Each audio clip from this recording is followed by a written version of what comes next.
Australian banks just blinked.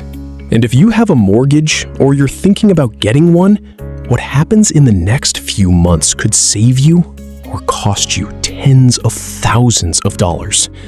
Because right now, fixed rates are falling. Not everywhere, not for everyone, but the shift is happening, and most Australians are going to miss the window entirely because they are waiting for someone to tell them it is safe to act. That someone is me.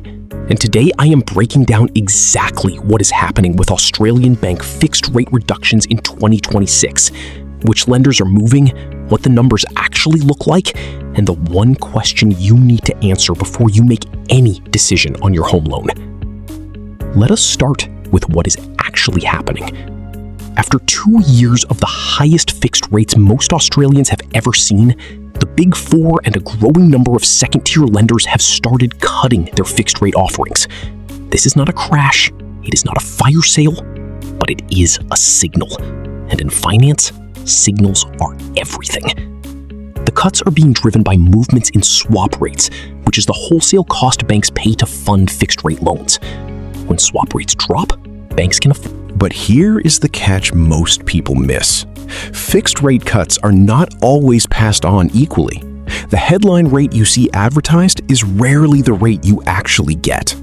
Lenders are quietly offering sharper rates to borrowers who negotiate, who come with a clean credit profile, and who are not walking in with 80% LVR or higher. The banks want the good loans.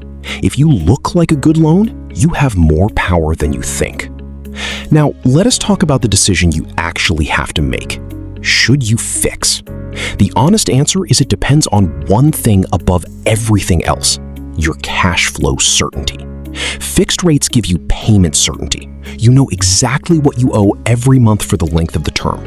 That is genuinely valuable if your income is stable and you are not planning to sell, refinance, or pay a large lump sum during the fixed period.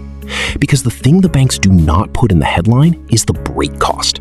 If you fix and then need to exit early, the fees can wipe out every dollar you saved and then some. Variable rates right now are sitting higher than some of the new fixed offers for shorter terms.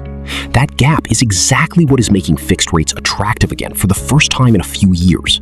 But variable gives you flexibility, offset accounts, extra repayments without penalty, the ability to refinance if something better appears. You cannot have both. So the question is not which rate is lower today. The question is which structure fits your life over the next 1 to 3 years. Here is the framework that actually works. And if you have not reviewed your home loan in the last 18 months, do it this week. Not next month, this week. Because loyalty to your lender is one of the most expensive habits in Australia. The best rates are almost never sitting on your existing loan. They are sitting on the new customer offer one phone call away. Here is what you can do today. Pull up your current rate. Compare it against the best 1 and 2 year fixed rates available right now from both the majors and the challengers, like Macquarie, ING, and the customer-owned banks.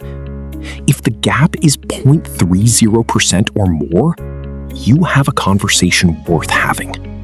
Call your lender, ask for a rate review, and if they will not move, call a mortgage broker. A good broker costs you nothing and can access rates you will never see advertised. The Australians who come out ahead on their mortgage are never the ones who knew the most about interest rate theory. They are the ones who checked their rate, ran the numbers, and made a decision, while everyone else was still waiting to see what happened next.